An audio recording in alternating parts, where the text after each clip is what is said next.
Hey guys, welcome back to the show. I'm Dylan, and today I'm joined by one of the finest deep and dub house and techno selectors in the world.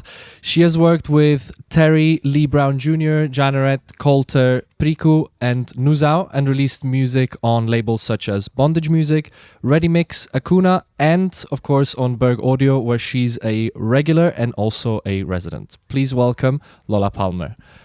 Hi. How are you, Lola? I'm a little bit sick, but good. Did you get sick yesterday because the weather was so different here in Barcelona? No. It started in Amsterdam a couple of couple of days ago. Okay, because you basically today you brought the sun because the whole week was raining. I hope. That was the goal. Before we get into like things that you're doing now, I'm very curious about like how you started, because you started like around 2 decades ago, roughly in 2006. Everything got a bit more serious with music. Can you tell us a bit about your early days? Some keywords are school parties and cassettes. Oh yeah, yeah, definitely. Yeah, but when I hear 2 decades, no, I feel so old. Because I started to play 2006. It was quite long time ago, and I think I already mentioned in a couple of interviews that I started to play in a school when I was 16, I think, with cassettes at the school parties. But then when I went to the club for the first time and I saw first time in my life the real DJ who played vinyl, I'm like, yeah, this is exactly what I want to do. And my DJ journey started 2006 and it's still going on. And very successfully, I would like to add. Yeah, it's like I don't think that I have, I think some artists, they have like a huge peak from their beginning, or I don't know, a bit later. But what I like actually about myself, that it's kind of stable, it's all the time something is going on, not like with this peak. And I think it's maybe even better because, of course, I know that one day it should be something to stop to play, for example, the age. I don't know. I mean, we should talk to Sven Vath maybe. Yeah, but I mean, it's also not forever. And I got that. And I think it's not going to be easy to accept. But for now, I like that music exists in my life long time. Yeah. Did you always know that you wanted to get into music, like when you were a child? Did you play any instruments or like? No, I don't play any instruments, but I don't really have, let's say, a happy childhood. And when I was a kid, for me it was one of the way to escape the reality. So I was always into music, and as a kid for me it was like idols like Depeche Mode, George Michael. So yeah, it was there, but then it was a lot of radio stations, and I always tried to find something interesting, what makes me happy and what gives me that happiness, I could say. And also a way to escape, as you said. Yeah. You've been, as we mentioned, very consistent with your taste and selections over the year. Can you describe a bit what the Lola Palmer style is and how you found it? When I started to play in 2006, I played that time. It still was not sure which direction I want to go, and I play more like. That time it was popular electro house, but it was a good one, not that cheap one. not that one.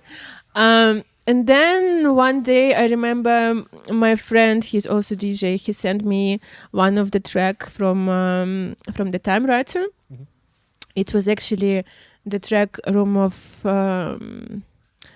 Million Rainbows. And I'm like, damn, who is that? And I started to check all like his tracks, of course, his friend Terry Lee Brown Jr., all the label Plastic City. So for me, it was, I'm like, yeah, I want to be like him, but like in the music, I mean, as a DJ, as an artist.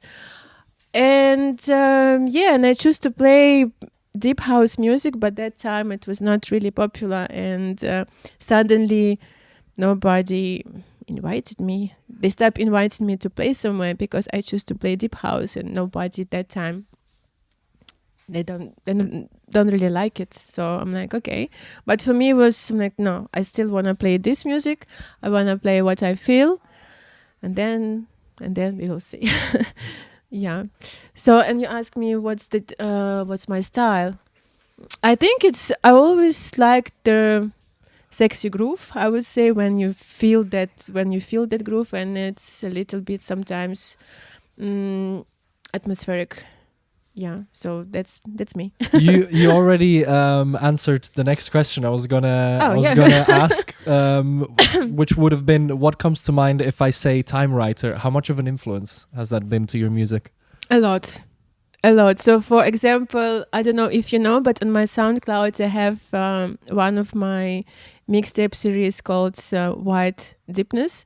And I did 13 of mixtapes, podcasts. I don't know how to, and it was kind of like my, let's say, thanks to him. Like a tribute.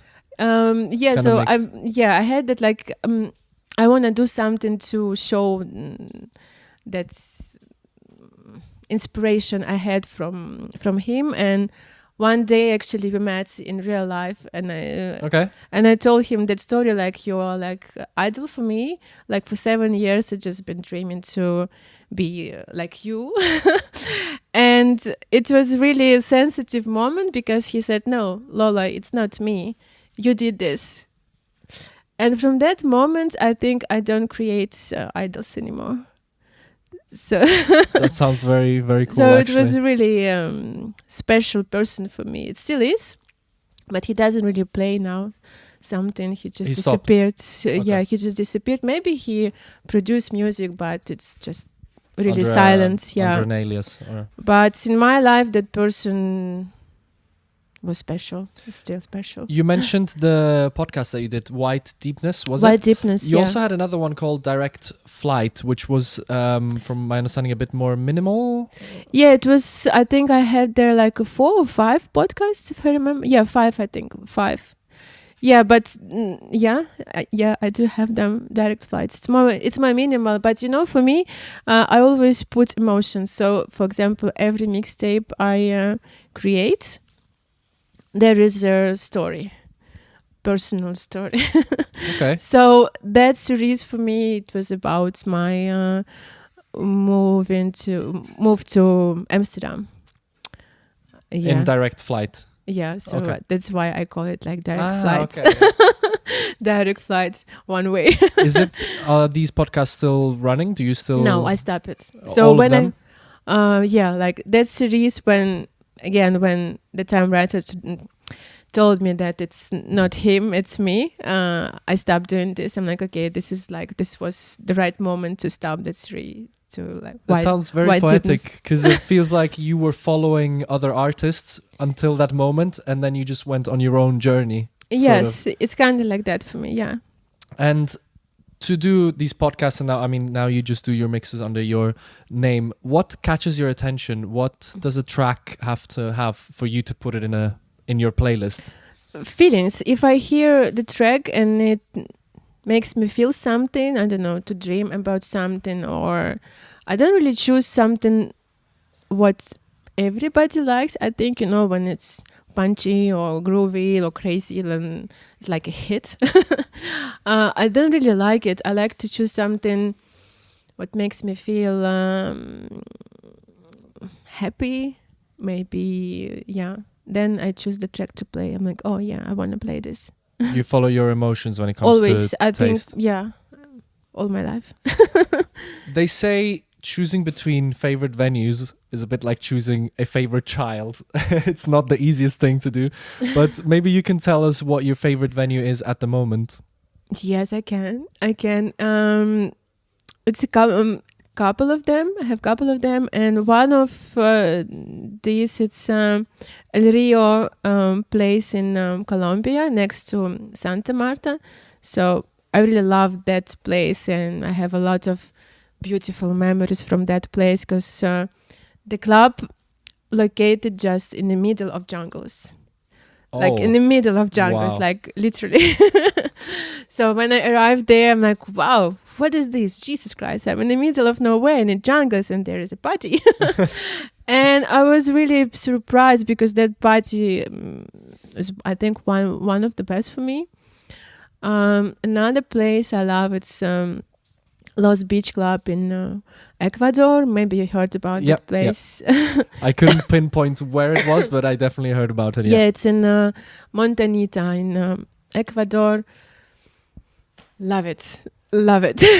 You've also recently, I don't remember if it was this year or last year, you also played in South Africa for the first time. Yeah, it was the end of last year, the beginning of this year. So it was just a week in South Africa. That's also a special trip for me because I just dream all my life to go there. And, you know, like, of course, like to go there just buying tickets. And when you go there as a DJ, it's a different story. And when I got their offer from guys, they actually, I will meet them today, I think. Oh, are they? They are here. But they are from South Africa. Yeah, and they come are from to South Sona. Africa. Yeah. So to go there as a DJ to play, I'm like, wow, Jesus. You know, actually, I just cried in the plane when I was flying there. I'm like, wow. Tears of joy. Yeah. Oh, that's so cool. And was that in, where did you play, in Cape Town or Johannesburg? No, it was Plettenberg Bay and St. Francis Bay. Okay. So, but not in Cape Town, maybe one day. But I think it's one of the beautiful countries for me I ever seen. Most definitely. I've been there a few times. Luckily, I've managed to see it as well, and it's very beautiful. Very beautiful. Let's go back to Europe for a second. Yeah. How has because you mentioned earlier you moved to Amsterdam 7 years ago. Yep. How has Amsterdam shaped your music and your taste? You know, I'm a very loyal person.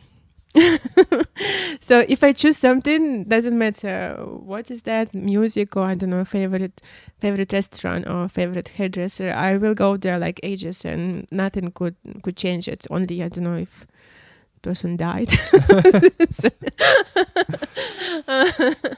So I think with music and my music taste, it's the same. So I don't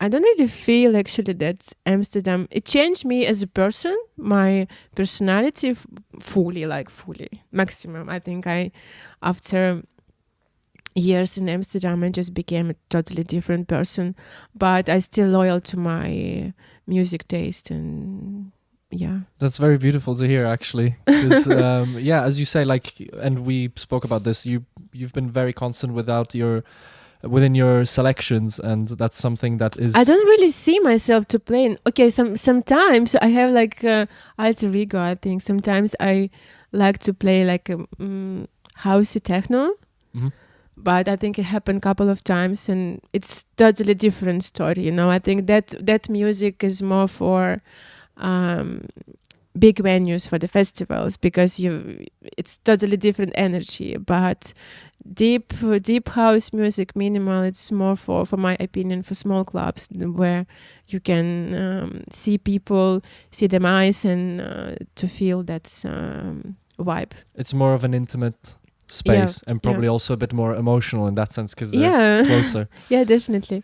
Can you tell us a particularly memorable experience while on stage?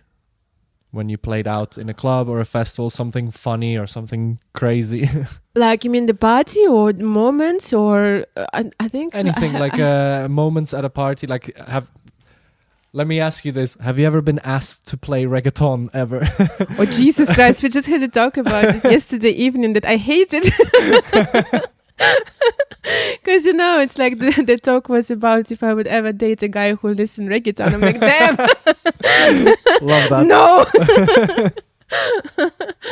You're in a safe space here. Like, nobody, you know, I think is big fan of reggaeton here. Sorry. No. Thanks God, it never happened to me that somebody asked me to play reggaeton. But sometimes I had stories where people asked to play like ABBA or something like that. So yeah, but it was like specific party for specific holidays, like New Year Eve, or people expect, and when they are a little bit drunk, but they want to hear. This is still in club environment, like official, like gig, like yeah. I mean, I think it could be worse, but yeah, I understand what you mean. Yeah, but I have a lot of sweet moments from my fans. Let's say most of them happened with me in South America, when, for example, one guy, he just baked cookies for me and bring it to the club. Like, oh wow, that's very sweet. I'm a big fan of you. I just wanted. I'm like, oh my god, this is so sweet. Very nice. So yeah, like sweet moments happen with me a lot. That's very beautiful. You travel a lot. I mean, we were just talking about your gigs, and I think we mentioned already 3 different continents. How do you? I mean, you travel a lot. How do you balance music with like your day-to-day life? I think you're also a big fan of running, a jogger, or yeah, I run. I do gym. Yeah, it's a part of my life. I think big parts for now, and I have to say that sports really helps to be disciplined. Mm-hmm. So for my opinion, when you travel, when you do this job, it's very important to be disciplined. It helps when you know when to stop drinking, or I don't know, doing other stuff. And like getting up in the morning to catch a flight. Yeah, I guess because I'm also, like, as I already said, I'm very loyal and disciplined and responsible person. So for me, if I travel, for me, first of all, it's a responsibility with other people. So I'm responsible to go there, to bring them, I don't know, the vibe, the music, and good memories, I hope. So yeah, something like that. I'm gonna say the following words, and I want you to tell me what comes to mind. Berg Audio. What comes to mind? Berg Audio. Wait, I need to think. The first. I think the boss Nikita. How has Berg Audio influenced your career? We're big fans here. That's why we're asking. Yeah, actually, we started to work with Nikita. So we met. First of all, he was my agent a couple of years ago, and he invited me to play first time to Strasbourg. That's how we met. And that time I used to live in Kiev still, and he just asked me, "Do you want to work together? Because I see the potential, and I think I can do a better job than your current agent." And I'm like, "Yeah, okay, why not? Let's try." And I think it's already 7 years. We've been working together, and now he became my manager. He also manager for the drummer, Culture, Pushkarov. So we worked all together. So it has a lot of influence for me. He seems like one of the most professional people in the industry. If you look at also the social media content of the artists, I mean, not only social media, but if you see their content, it's like one of the best contents out there. Yeah, because I think, as I said already, in this, it's, let's say, fun industry, but for my opinion, it's very important to be there. Responsible, and he is also very responsible like me. And that's why I think it's good, it works. Doing this job or this career has both, as you said, is upsides and downsides. What do you love most about being a DJ artist? I think it's opportunity to see the world. Because yeah, you know, like sometimes I go to the countries or places I would never think that I'll go there, and it's really beautiful when you go to a new country, you meet new people, you see different cultures, and yeah, it makes me happy. What's something that you don't love as much? Delays at the airports.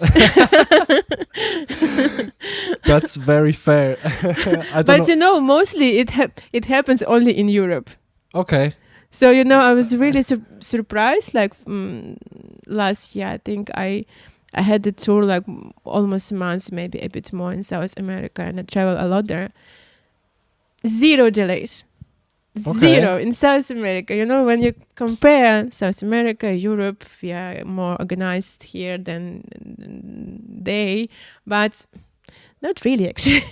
Wow, I'm very surprised actually. But I mean, without mentioning any airlines, I think I know who you're talking about. What has been challenging for you as a female artist in this industry? You know, women, we have a little bit different, how to say that,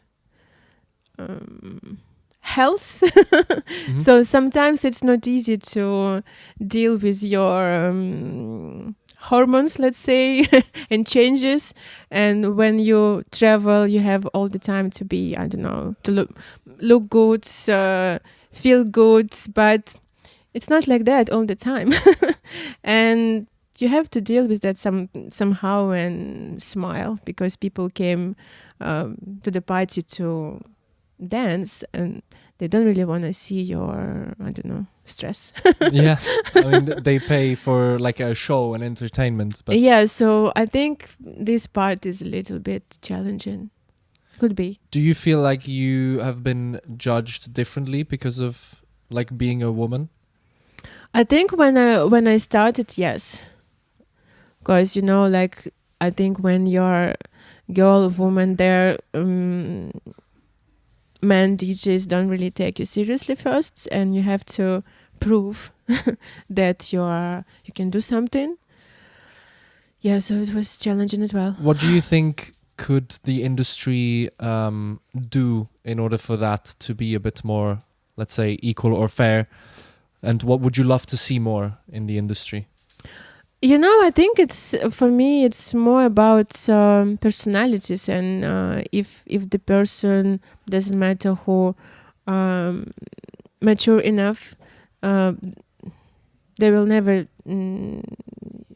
judge you for something or compare or something like that. So I think I would like to see more mature people.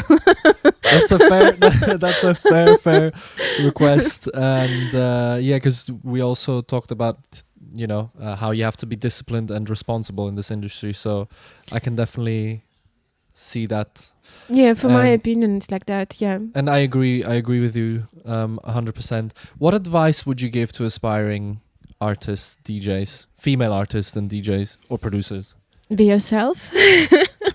I think it's the most important thing, when you're just yourself, when you don't, when you're not trying to copy someone or be cool or be someone that you're not. So yeah, I think be yourself. It's only one advice.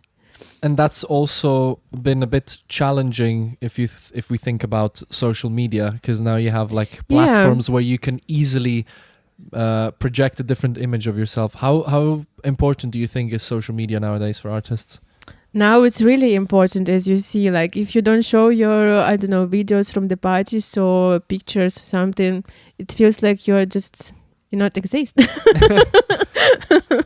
So these days it's really important to do that stuff as well. Do you feel that that's, or let's say like you personally, do you feel that that's has become more important than music nowadays, if you look at the industry, not from your... Somehow, yeah.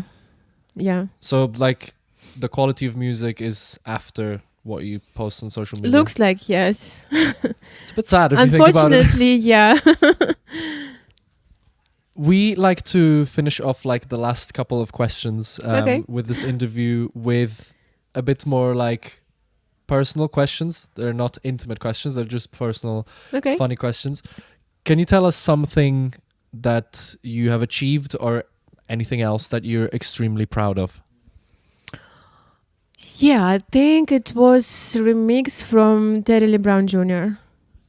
Because I already said that Plastic City and those two guys, Terry Lee Brown Jr. and the Timewriter. I think new generation they don't even know who is that.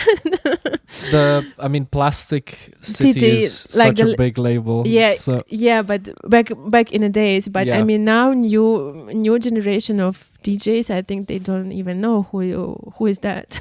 I think we need to reintroduce. So for me to get the remix from Terry Lee Brown Jr., it was wow, because when I think about that, they don't really play anymore, and it's actually history already. I think. Like a legend. Yeah, it's a also a legend, yeah. legendary producer. So tell us something or someone that just Okay. thinking about them makes you immediately happy. Palm trees. Love that.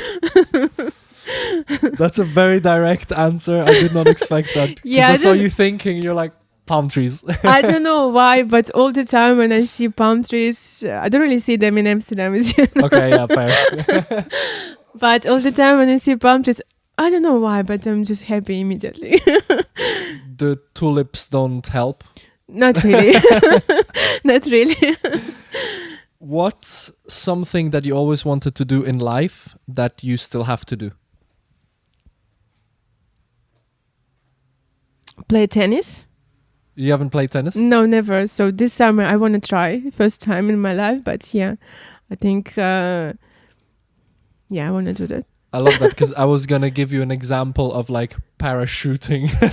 No, I think it's a little bit too much for me. Yeah. When I was a bit younger, I could, but now not really. I say that, but I don't actually know if I would step into an airplane to jump out of it. You see, Not sure. a lot of things could happen after. Yeah. I mean, maybe figure out if there's a God or not. But yeah. What are you working on right now and what's next for you? I'm working on a new release right now, but I'm not gonna tell now which one. Okay. It's gonna be surprise this autumn. This autumn. Okay. September, October, or a bit later? Yeah, October. Keep your eyes peeled. We have a closing tradition here. It's a new one. Well, we want to start it because it's not that long of a series that we're running. But we asked the previous guest to write a question for the next guest. Oh, I haven't seen the question. interesting. But- A lot. You want me to check? That's the name of the artist. You don't need to read it. Ah, but okay. I just, know him. Okay. Just the question. If you What can read the makes you- question. What makes you a unique artist? Good one. Yeah. What I have to do? To answer it. Him. Yeah, so he asked a question for you and you answer that question. So it's question for me. Yes. What makes me unique? I think my loyalty to deep music. Because a lot of people, they try to be, let's say, popular to keep that attention. And they play just music what everybody wants here in the club now. But as you know, I play deep almost 20 years. So it's quite a lot. So I think this is my uniqueness. Lola, thank you very much for taking your time. This was a great final answer. We hope to see you soon here Of course. in Barcelona. We're very excited Maybe for I tomorrow will as move well. one day. Say again, sorry? Maybe I will move one day. Yes, Edgar is happy. He's already celebrating, so we can come see you. Thank you very much for tuning in, guys, again, and we'll see you in our next episode. Thank you very much, Lola, for being here. Thank you too and for having me. we cannot wait to welcome you again at Thank Dancing you. Vinyl. Thank you. Bye.